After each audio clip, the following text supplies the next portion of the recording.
Turminha boa da nossa educação de jovens e adultos, sejam bem-vindos a mais uma aula de História.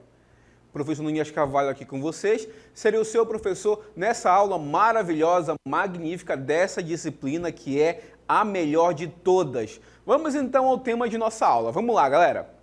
Aula de número 33, aulas de revisão e avaliação, galera. É hora da gente revisar o que foi estudado e daqui a pouco colocar em prática a nossa avaliação. Então, galera, sem mais conversas, vamos à nossa aula.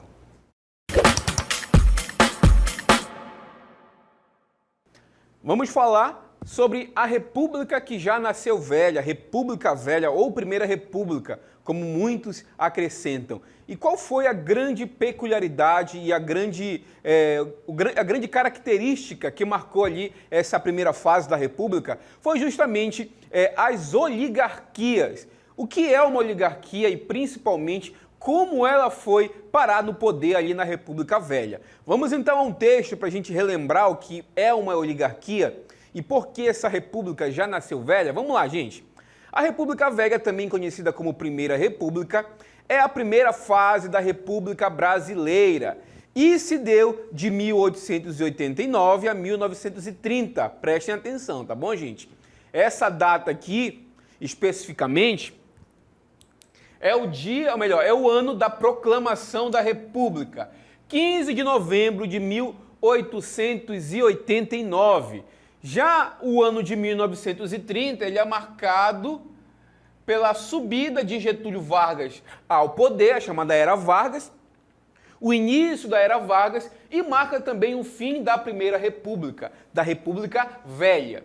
Esse período ficou profundamente marcado na história brasileira por ter sido quando as grandes oligarquias, preste atenção, oligarquias, galera, tomem nota no que eu estou falando, tá bom, gente?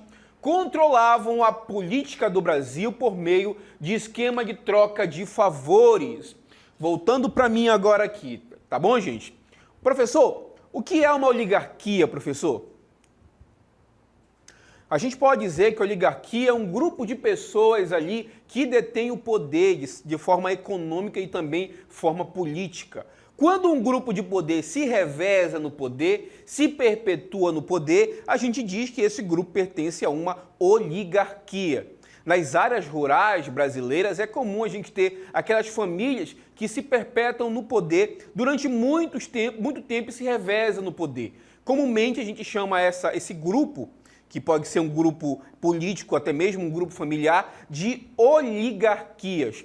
Possivelmente você tem algum grupo político aí no seu município que você nota que se perpetua no poder. A gente diz que esse grupo é uma oligarquia. No Brasil, lá no final do século XIX, início do século XX, como a maioria das pessoas moravam nas zonas rurais, era evidente que essas oligarquias, as oligarquias rurais, acabaram tendo uma importância bastante grande. Lembrando mais uma vez que lá a primeira Constituição do Brasil República colocava o voto como sendo algo que você precisava declarar. O voto era censitário, ou seja, para você votar você tinha que ter uma certa renda, uma certa escolaridade. Não era todo mundo que tinha direito ao voto, analfabeto, por exemplo, não podia votar. E a grande maioria da população era analfabeta.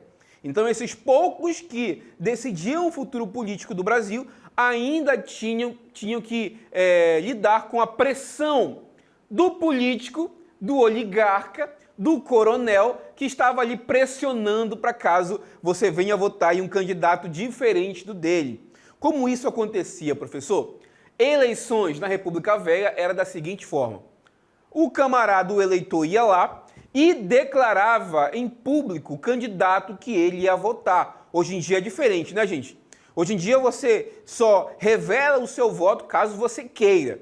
O voto é secreto. Você vota em quem quiser, até para não haver pressão, o voto hoje é secreto. Mas naquela época, galera, o voto era aberto. As pessoas declaravam abertamente para quem elas iam votar. E isso, obviamente, vocês podem imaginar, né, gente? Gerava uma grande pressão dos políticos para que o indivíduo votasse no candidato indicado pela oligarquia. Beleza, galera? Vamos então à tela. Eu trouxe para vocês um esquema que vai nos ajudar a compreender a República Velha e como ela se estruturava no meio político. Vamos adiante então, vamos lá galera, vamos conhecer um pouquinho sobre a República Velha. Funcionamento da estrutura da República Velha. Vamos então ver a primeira camada na esfera federal. Federal, estadual e também os coronéis. Vamos então ver a esfera federal para ver como era controlado, gente. Na esfera federal, tinha o que a gente conhece como a política do café com leite, ou seja, duas oligarquias, a oligarquia do café, ligado ali aos oligarcas paulistas, e a oligarquia do leite, ligado aos oligarcas de Minas Gerais. Professor, e por que o café com leite predominava naquela época? Porque eram os maiores colégios eleitorais, que tinham a maior fatia do eleitorado. Então, uma vez que essas duas oligarquias se juntassem, logo eles poderiam comandar a vida política, elegendo qual presidente eles quisessem. Uma vez que essa aliança foi feita, vários presidentes, a maioria deles, eram ou paulistas, ligados à oligarquia do café, ou mineiros ligados à oligarquia do leite. Na esfera estadual, a gente tem a chamada política dos governadores, que era um conjunto de práticas onde os governadores ajudavam a eleger os deputados, que por sua vez ajudavam a manter a base do presidente da República, e esse, por sua vez, devia favores aos governadores que, utilizando desse subterfúgio, também se perpetuavam no poder. E na esfera municipal, galera, a gente tem a atuação direta dos coronéis. Professor, quem eram os coronéis, professor? Eram os grandes fazendeiros. Professor, eu já estudei, quando eu verifico a questão militar, eu sei que coronel é uma patente militar. Mas o que a patente militar tem a ver com a República Velha? Gente, lá no segundo reinado, criou-se a chamada Guarda Nacional, gente. A Guarda Nacional nada mais é do que milícias armadas na zona rural, milícias rurais armadas, comandadas por grandes fazendeiros. O governo imperial, então, cedia títulos militares para esses fazendeiros e o mais alto grau era o título de coronel. E esse título passou a ser algo hereditário. Se um filho de um coronel, quando o coronel vier a falecer, ele vai herdar tanto a sua fortuna como também o seu título. Então o coronel deixou de ser uma patente militar naquele momento no Brasil e passou a ser uma questão de status social. O coronel, muitas vezes, era um grande latifundiário, um grande fazendeiro que comandava a vida política da sua região através da pressão eleitoral, através dos seus jagunços que eram enviados muitas vezes para a urna eleitoral, para a zona eleitoral, para pressionar aqueles indivíduos menos afortunados a votarem no candidato que o coronel indica. Beleza, gente? Essa é toda a estrutura da República Velha. Voltando logo no texto, vamos lá, gente. Então, gente, os coronéis eram cabos eleitorais, tá, gente? Os coronéis eram cabos eleitorais e toda aquela população que era influenciada diretamente pelo coronel a votar no candidato que ele indicava era justamente conhecida como curral eleitoral. O que é o curral eleitoral, galera? A gente tem essa palavra, né, gente? A gente que é aqui da região, curral é o lugar, obviamente, que o gado fica, que o boi fica. E era geralmente essa analogia que a gente faz, tá, gente? As pessoas eram induzidas a votar no candidato que o coronel indicava para eles. Geralmente era um sobrinho, era um filho, ou até mesmo o próprio coronel se candidatava. E se você votasse em um candidato diferente do que o coronel indicava, vocês devem imaginar que a pessoa ia sofrer uma série de sanções. Vamos adiante com a nossa aula. Vamos lá, galera. Vamos entender, então, a primeira esfera ali da política brasileira da República Velha, que é a política do café com leite. Prestem atenção, vem a mim de novo. Política do café com leite? O que é isso, professor? São políticos que tomam um café com leite? Não, galera. é uma aliança entre duas oligarquias. O que é oligarquia, professor? São grupos políticos. O grupo político de São Paulo, ligado aos grandes cafeicultores, a chamada oligarquia do café, então resolveu fazer uma aliança política com a segunda maior oligarquia do Brasil, que é justamente a oligarquia mineira, grande produtora de leite, de gado de leite, aquele boi que produzia leite. Obviamente essa oligarquia era muito poderosa na região.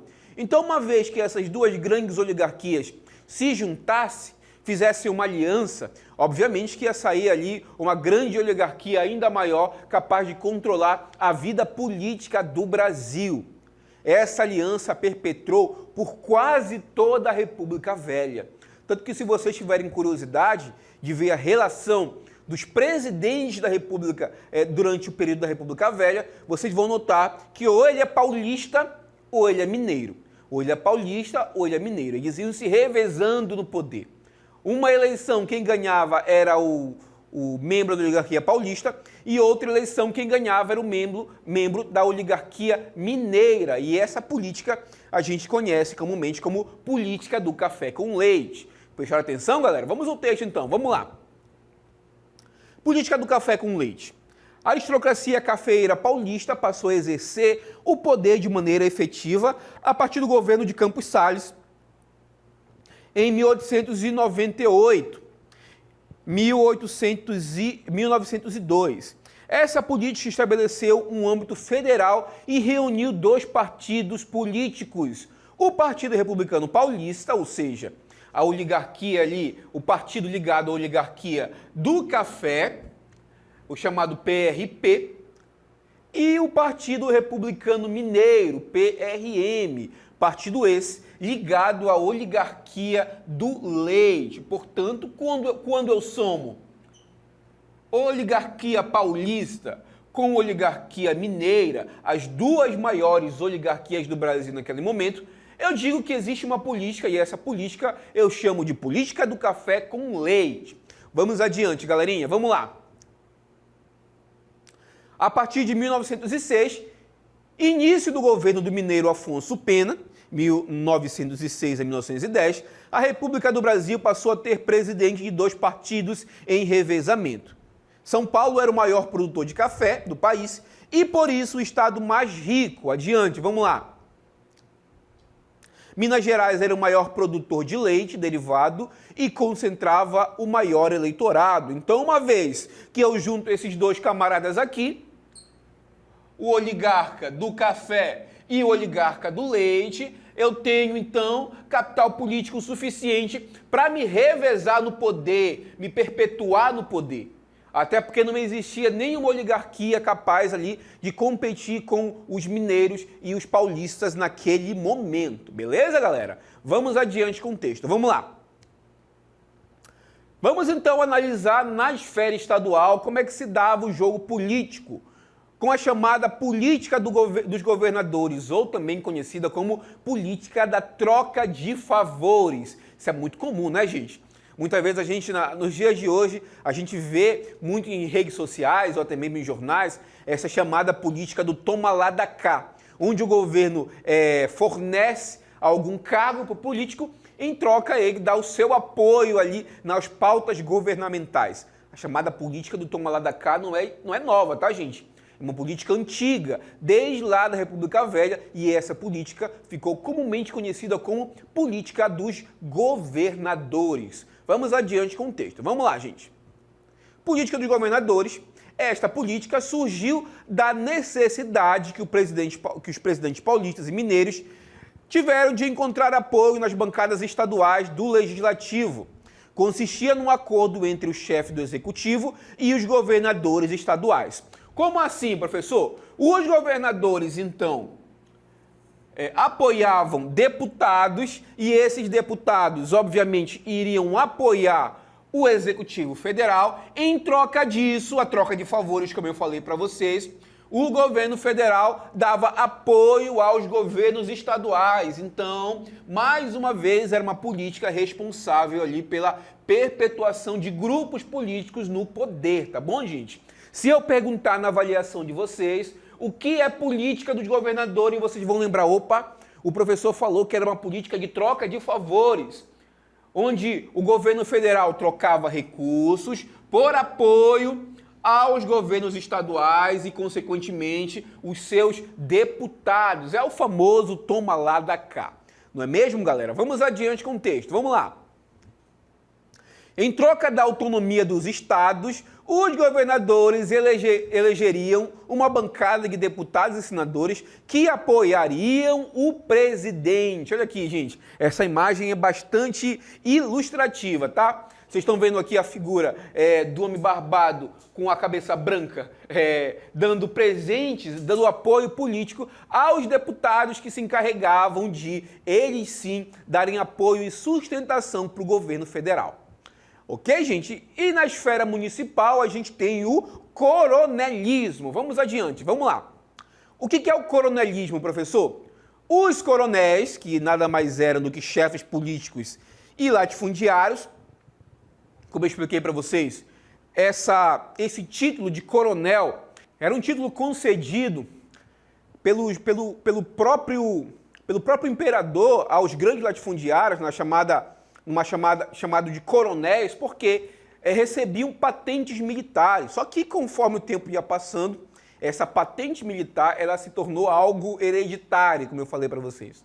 O filho do coronel, então, herdava não apenas o seu patrimônio, mas também o título que ele carregava, tornando-se ele coronel, e seu filho, obviamente, também vai ser um coronelzinho. E esses coronéis comandavam a política local através de um subterfúgio muito famoso, que é o voto de cabresto, que nada mais é do que um voto orientado, um voto forçado, um voto que muitas vezes era trocado por favores, ou simplesmente por um rancho, ou por uma dentadura, ou por um dinheiro, ou por uma carrada de areia, por qualquer objeto que fosse. Essa troca de voto por utensílios, essa compra descarada de votos, essa pressão para que o camarada votasse no candidato que o coronel indicava, a gente conhece como voto de cabresto. E esse voto de cabresto era o principal subterfúgio que os coronéis utilizavam para eles também se perpetuarem no poder político. Vamos então ao texto. Vamos lá, galerinha. O coronelismo, os coronéis, chefes políticos e latifundiários, tinham uma importância econômica e política muito forte no interior do Brasil. Eles estabeleciam o controle sobre a população mais pobre, protegendo-os e mantendo-os submissos. Interessante que esse protegendo está entre aspas. Professor, protegendo de quem, professor? Protegendo deles mesmos, não é, gente? Existia essa pressão muito forte dos políticos naquele momento, justamente para forçar a população a votar no candidato que ele indicava. Vamos adiante, vamos lá, galera. Nesta época, o voto não era secreto e os coronéis garantiam o sucesso dos esquemas oligárquicos por meio de fraudes e de uso da violência dos chamados currais eleitorais através do voto de cabresto. Essa imagem aqui é bastante significativa, tá, gente? Aqui a gente vê o coronel e seu jagunço e muitas vezes essas eleições, na maioria das vezes, elas eram fraudadas através de muitos subterfúgios utilizados pelas oligarquias daquele momento. A gente vê aqui, interessante, uma caveira votando, obviamente vocês podem concluir que é uma pessoa que já morreu e que o seu documento foi utilizado ali para votar, e uma criança também aqui, mais pobre, que também obviamente não deveria votar, mas que está votando, concluindo que havia naquele momento muita fraude nas eleições. Vamos adiante. Vamos ver então o voto cabresto, o voto de cabresto. Para que as políticas dos governadores desse certo, o coronel era uma figura essencial, uma vez que todos os arranjos para conquistar os votos, para eleger os deputados da oligarquia, era feito por essa figura.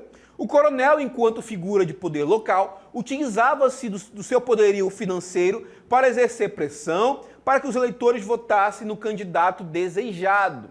A intimidação de candidatos ficou conhecida como voto de cabresto.